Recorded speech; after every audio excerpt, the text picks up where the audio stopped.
again, it's the Jameel RaSan interview series. Today we got Dylan Allen from 714. 714. We're going to talk to him a little bit. I'm excited about this interview. This is one I've been wanting to do since the beginning of this idea. We're going to talk about a lot of different things, so let's just go ahead and get right into it. Dylan, where are you from? What's your life been like? What do people need to know about you? Yeah, my name is Dylan Allen. I'm from Los Angeles, California, specifically Long Beach, born and raised in Anaheim.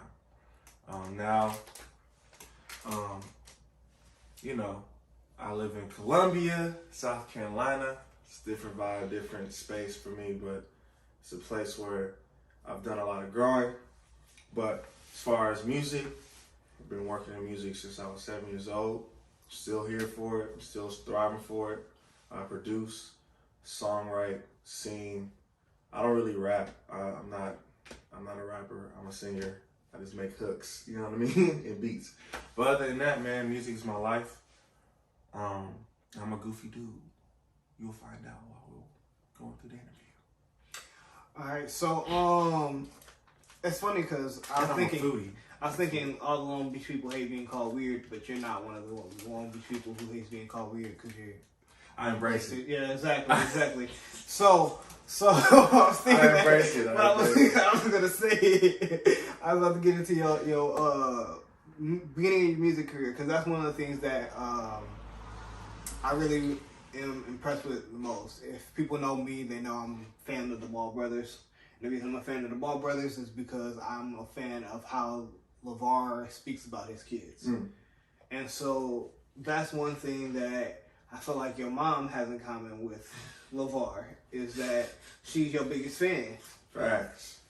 And so I feel like I was really appreciative seeing the journey that you have been on because I've seen that she's been supportive every step of the way. So tell me how you got into it and pretty much the role she played, even if it was just the beginning days or however role she plays in. No, yeah, my mom has played a major part in my music career for sure. I was acting. I've been acting since I was 3. I stopped when I was 18, but we'll get into that later. But I ain't gonna lie to you. I was watching this movie. It was this movie I was coming out called Hannah Montana on Tour with Miley Cyrus. Mm-hmm. Okay. I just liked the show for some reason at that time. I did too. I went to the movie theater. I was the only boy there. Mm-hmm. Like, it was weird. Mm-hmm. But I watched it, and I was just like, yo, she performed in front of thousands of kids on stage. It looked so fun. I just told my mom, I was like, yo, Mom, like, I want to do music. After that, she started making phone calls. Okay. And she had me meet Walt Millsap, who was actually building a group called Mindless Behavior at the time. I was going to be in the group. So things happened. I didn't feel like I needed to be a part of the group at that time. I was too young as well. You're supposed to be part of Mindless Behavior? Yeah, I was supposed to. I had no idea. Okay, continue. Yeah, I was supposed to. I was supposed to be in Mindless Behavior, and I just didn't feel comfortable. Like the whole idea of like me being away from my mom for 2 years, living with these people, doing artist development, like that's weird. Mm-hmm. At 7 years old, I knew that was weird. Mm-hmm. You know, so I didn't feel comfortable doing that. And then so my mom started, I don't know. My mom started just calling some more people. She met up with this dude named Gordon Campbell. He's like a famous musician. Started working with him, doing like Disney tracks, trying to be like a Disney star. And then we moved to Anaheim. She got married to my stepdad. We all moved to Anaheim, and we went to Friendship. And I was there for like maybe 2 weeks. I was doing rehearsals for the choir rehearsal with Miss Pat. Okay. Shy kid, didn't really want to be like in people's face like that for real. Especially like being in a place where I don't know anybody, but everybody knows each other. Like, it's kind of weird. Right. So yes, somehow Miss Pat, she didn't even hear me sing like at all during rehearsal. She just kind of just randomly picked me. It was like, because I guess somebody was supposed to lead a song. Right. And they got sick and so they couldn't sing. So she was like, Dylan, can you sing a song? Mm-hmm. Man, I sung the song. All I know is that I had my eyes closed, I opened up, the whole church going wild. Everybody standing up. Like, you see confetti. It was like, what's going on? And at that time, Disney was actually at the church. And they were introducing the first black princess to the church, Princess Tiana. Mm-hmm. So anyways, before they actually did that presentation during church, during the service, it was like, we need to get that kid's mom's number. Okay. I remember, okay. Yeah, so... She, yeah. Okay. So that lady, she had me audition for Lion King, the play. I almost made the part, but I was too tall. Every time that I try to get to a position where I'm about to like make it, it's because of my height, bro. It makes no sense. Everybody in the industry short. Yeah, that's true. Like, anyway. That's because everybody else go play basketball. Yeah. But anyways, continue. Yeah, so that happened. I didn't make the part. I was about to go to Broadway. I was literally an inch higher than the height requirement. And my mama told them that I was. Like, she knew what the requirement was. It was 56 inches, and I was 57, and she knew it was supposed to be 56, and she still told them. You were 57? I was like, bro, what is wrong with this? This is lying. It's Broadway. Like, what's going on? Okay. So anyways, I get connected again with Gordon Campbell. I start doing gigs with him. She's just been like from Anaheim to freaking Calabasas daily. Okay. And this is like Bush. Like, so the gas prices was $5 with a Land Rover. Gotcha. You know what I'm saying? Yeah. Like, that's a lot of driving back and forth. No, yeah. So yeah, she helped me with that, and then doing the gigs with him, going to lounges. I was like a 10-year-old being in the club, like performing in front of these adults. Niggas started like videotaping and putting on YouTube, and out of nowhere, these people from this is like 2010. Niggas from London was like, yo, we've been looking around to find a kid that will play young Michael Jackson in this Michael Jackson tribute show. So they somehow email my mom. We fly out to South Carolina, Myrtle Beach. Okay. This is where the theater was. Did my audition. This is the first like major role that I actually got. Like, I cried when they said like, you got the part. I was like, whoa. This is for what? For the Michael Jackson tour. Okay. Yeah. So then, did you do that in the U.S. or was that a London thing? No, yeah. So the company was based in London. Okay. We did the first few shows, like first 2 weeks of the show in Myrtle Beach, and then we went to Niagara Falls, Canada, and then we went to oh my gosh, we went to London. We went to 3 parts. Well, not London. We went to England. We went to 3 parts of England, and then we went to Monte Carlo. Okay. So we was all over. All over doing that. So did you? A lot. Did you meet the people then that are helping you now, or did you have your mom kind of vet people for you? Because the game's kind of shiesty. Yeah. I say. So how did you navigate that as a kid? Honestly, like, I feel like my mom, she has a spirit about her that, like, if she walks into the room, they're just not going to cuss. They're not going to. And she's just chilling. She's not, like, mean or nothing. Mm-hmm. I don't know. People are intimidated by my mama. I don't get it. But they are. Well, some people are. And it's like, as soon as she walks in the room, they just, oh, hello, man. Like, no, she can party with y'all, too. Like, you know what I mean? But I think just having that overall respect for my mom and knowing that she's going to be around, like, and for me, I wasn't playing around with that either. I was like I said, I could have been in mindless behavior, But I was like, I'm not doing that if I'm away from my family. Right. You know what I mean? Right. You can call me mama's boy. I don't care. Okay. All right. Anyway, no, yeah. So like, I would say like I think her knowing the right people, him, like them, like taking care of me, keeping their promises. Like, I really have been protected throughout this whole industry process. Like, knowing who I was signed to, knowing how they've handled artists in the past, and to know that I haven't had to be shelved or owe them money or anything like that. That's big. Yeah. That's big. And it's only God, man. And we can talk about all the things that you've done in your career, because your career has been by far the most industry successful of any of the people that I've interviewed. So I could spend the whole time talking about just the things you've done. But I want to get more into what makes you you. Like what helps you make the decisions on how to approach music. Because at some point, I feel like we all go through the stage of we've learned how to do everything that they've taught us how to do. Right.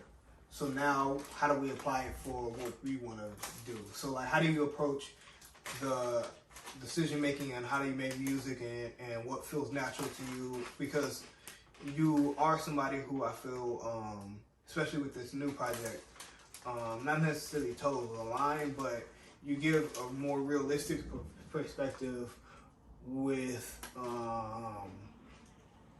even in your gospel music that you do. You give a realistic perspective of things that people go through daily. And so how do you approach that and speak about things that you don't hear a lot of people talk about? Yeah, I think I just I appreciate you for saying that. I feel like for me, I'm a reflective thinker.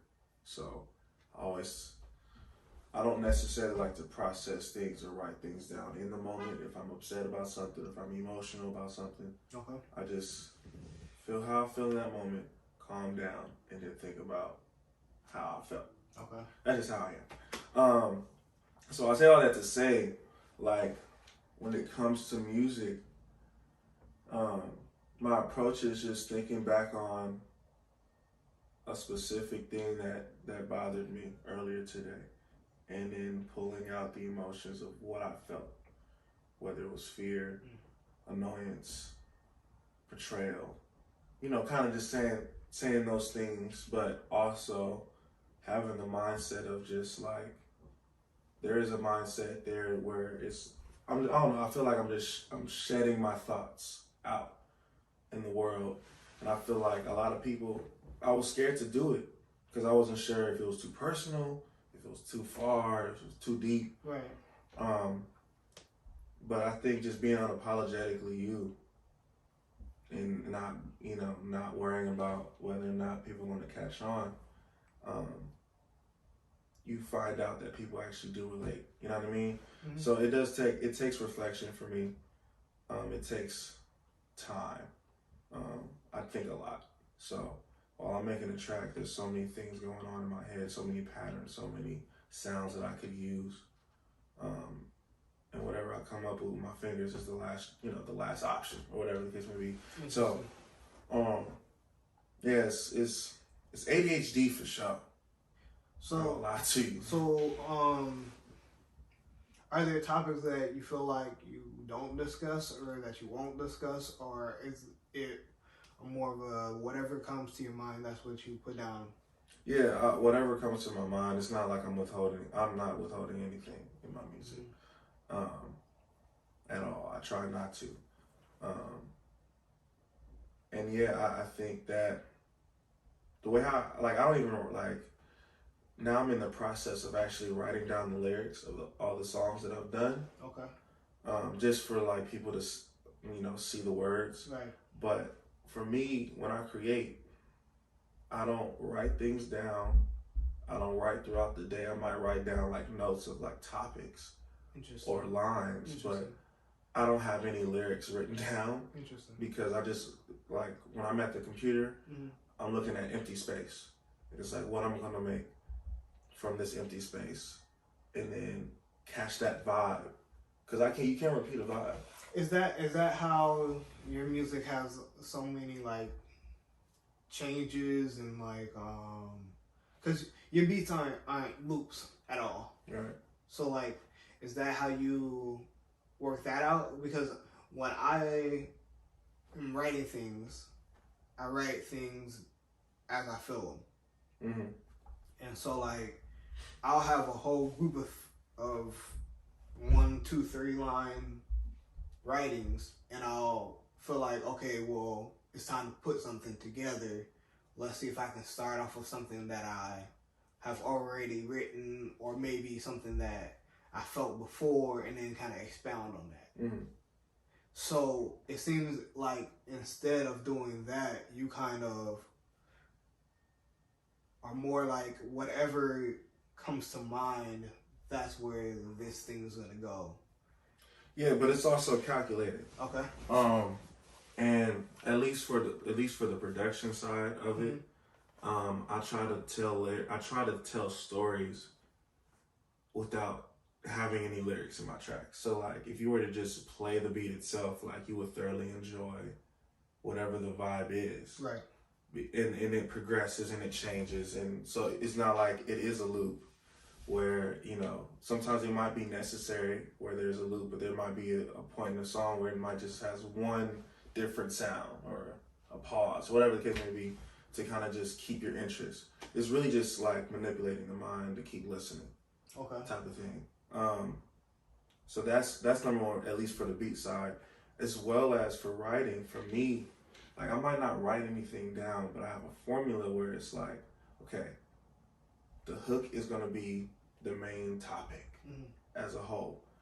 What I'm gonna do is I'm gonna make my hook, then I'm gonna do a verse that's leading to the hook, Right. which is the main topic. Right. And then what I'm gonna do is, on the second verse, I'm gonna write down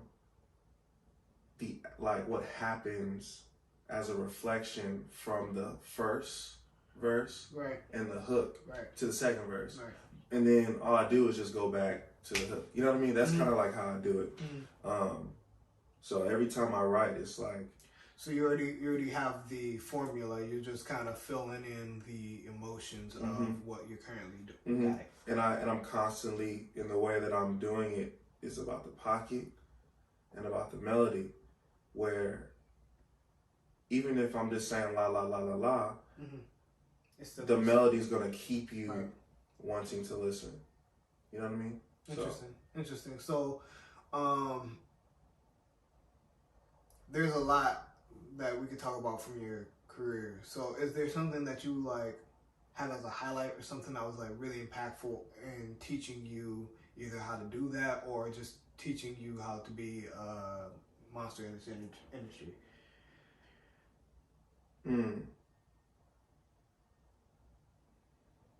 Just being able to say that I've traveled across the world and the United States, and twice by 10. That's like the biggest thing. Yeah. You know what I mean? Yeah. And then that's not including the stuff that have from 10 to 18. Right. But yeah. I feel like once you already have that in your head, twice by 10, you're a different person. Like, you know, like you look at life differently at that point. Oh yeah, for sure. It's a blessing to know that. You know what I mean? Not a lot of people can say that, obviously, but to know that I was able to learn and understand people a lot sooner. Right. Than most. Right. That's something that you can't teach in a book. Right. You know? Right. You hear about now I'm in a situation where I'm actually in those positions with people that I've seen. Like, oh, okay, so that's what would happen if you do this. Okay. Right. Now I'm like, right. in their shoes, right? Which is crazy. But you've been watching, yeah, and thinking, what would you do this whole time? Yeah, I get you. So as a part of the journey, until you are solidified and you are at a point of no return, everything is ups and downs. And so talk about how you can feel like I've been on this super high by the age of 10. Yeah.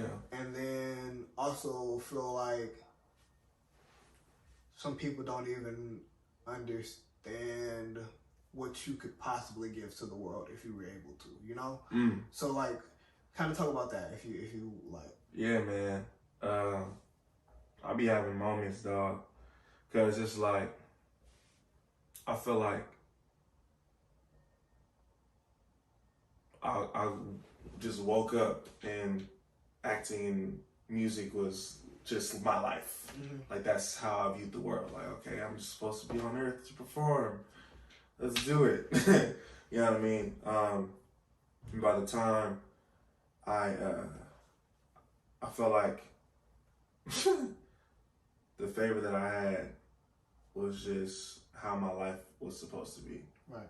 Not realizing, like, there's people out there that don't have what you got. Right. And so when I went to college, and I just blatantly, without thought, was just like, I want to go to college, get me out of this group, get me off the label, so I can work on music. Well, not work on music, so I can, I originally thought it was just for getting out of the group contract. Right. But little did I know at that time, me getting out of the group contract also meant me getting out of my solo deal as well. Right. So let's talk about that, because people don't understand that.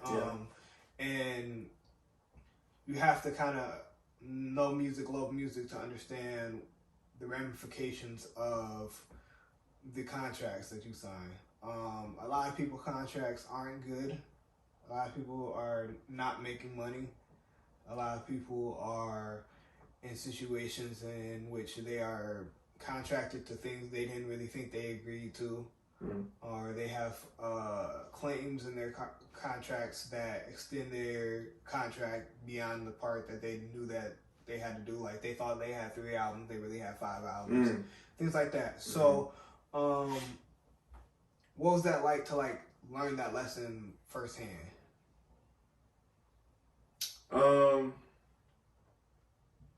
Well, because it sounds like what you intended was to continue to do your thing solo. Yeah. But that wasn't the case. So it was a learning lesson, right? Yeah, for sure. So what was that like? Man, I'm not gonna lie to you. I didn't even know about me not being signed to RCA till like late 2020. Okay. And I was going to college 2016. So nobody told you just... I just assumed that I was shelved. Okay. And for years... Were you contacting people? People were contacting me and I was declining because I thought I was signed. No. Were people from your label?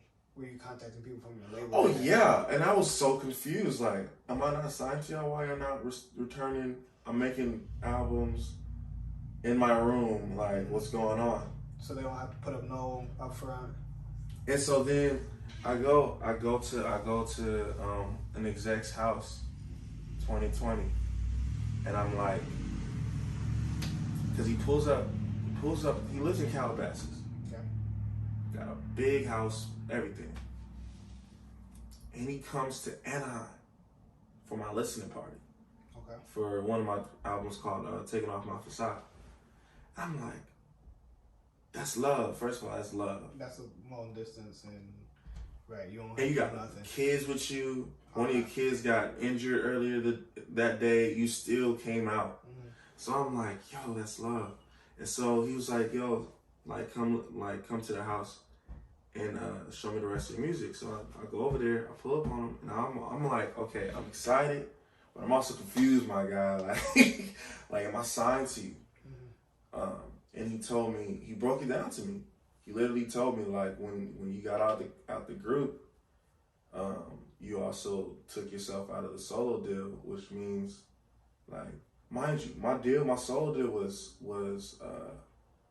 $600,000. Up front? Okay. 5-album deal. Okay. And my group deal was $100,000, but it was split in 3. So okay. But so was it one? How many albums for the group? I don't even remember. I want to say it was 3 or 2. Okay. Yeah, it was really the purpose of the group was to make everybody big in that group and then disperse them out to their solo. Right. That was the original plan. Don't know what happened in between. but anyways, but yeah, so when I found that out, I was like, this whole time, I thought I was signed to you, bro. I could have. And now I'm at this point where everything's slowly going back, because it's like everybody thought I was still signed to Rodney and still signed to RCA. I was just like, no. You were declining other stuff. I was just declining them because I was, Yeah, no, I got you. That's what you're supposed to do. Right. You in the contract. Yeah, and then I was hitting them up and I'm like, yo, what's good? And it was a good job. I'm like, not good job. Like, this is a project. I'm presenting to my label. I get you. Yeah. I get you. I get you. Hold on, give me 1 second. I want to make sure that call did not stop us. Yeah, we're still going. Yes, cool. All right. These chips is good. All right, so you put together this project. Mm-hmm. It was a personal project. Mm-hmm.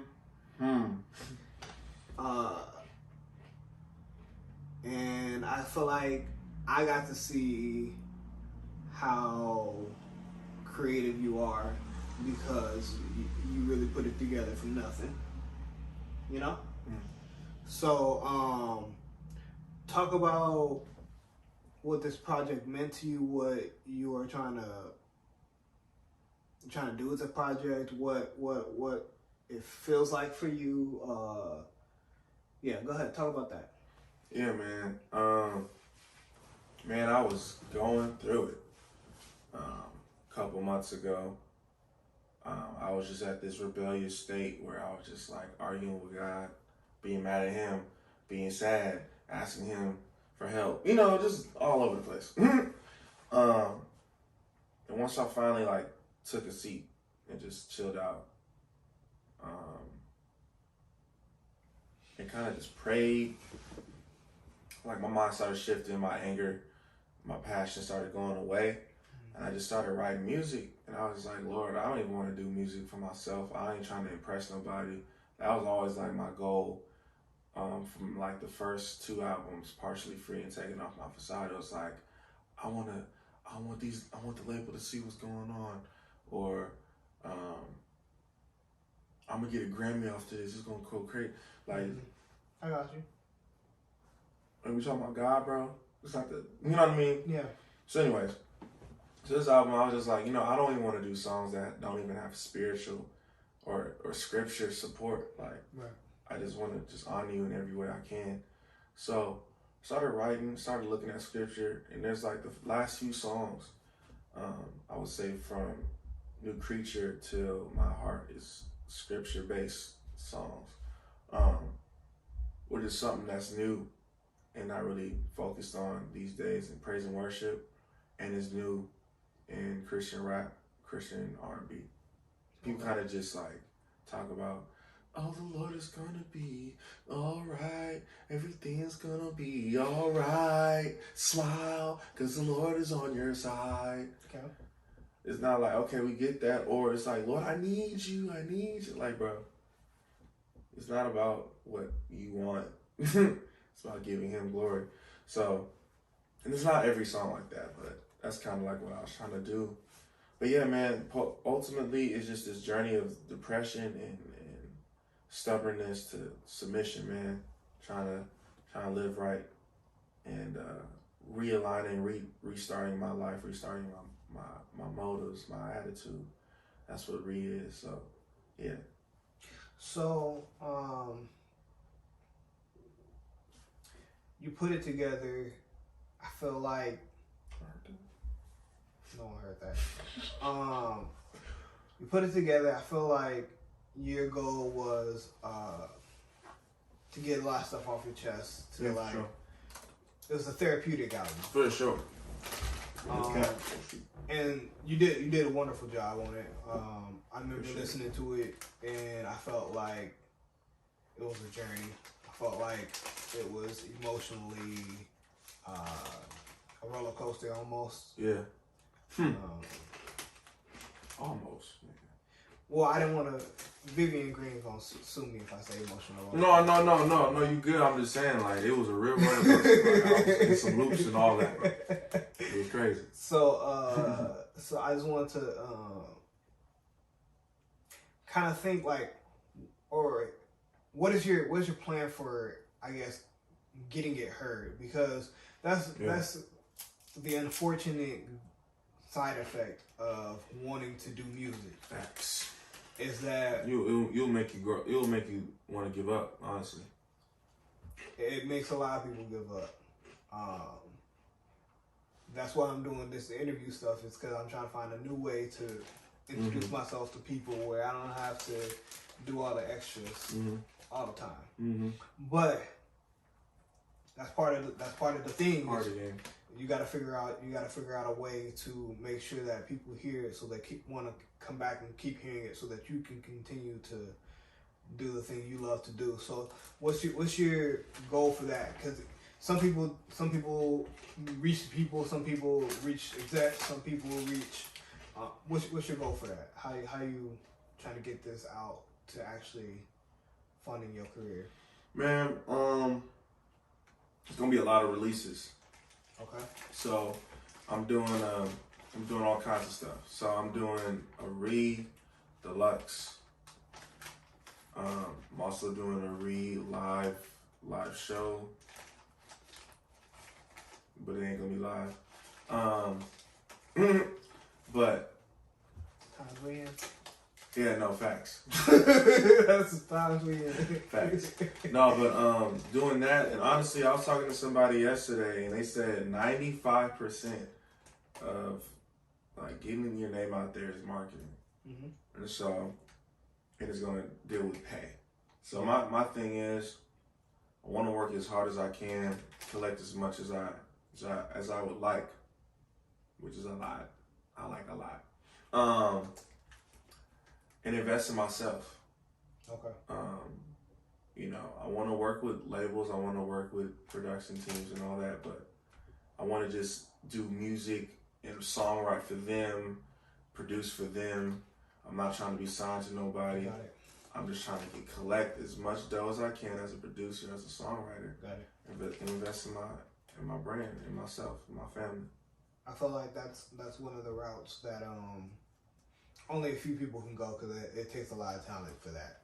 But I believe you'll fit right in, because I feel like you have a lot of stuff that you don't know what to do with, you don't have any intent to do with, that you can create new stuff. You can you'll be fine in that realm. Appreciate that. Are you trying to sign another deal? Is that a possibility? They gotta come with the right terms. What's that? Yeah, I mean, there's one label that I would like to be signed to. Just because of their beliefs, and it's Reach Records. Okay. That's somebody if I would need to sign to anybody. Have they got a spot? If they have a spot. Yeah. Preferably if they have a spot for Dylan Allen, yes, that would be suffice for sure. But if it's not them, I just want to, like I said, I know One thing I knew at a very young age is that producers make the most money for sure. They do. And they never get old.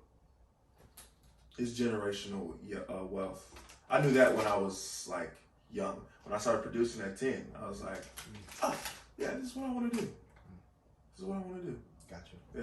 Gotcha. Well, is there anything else particular?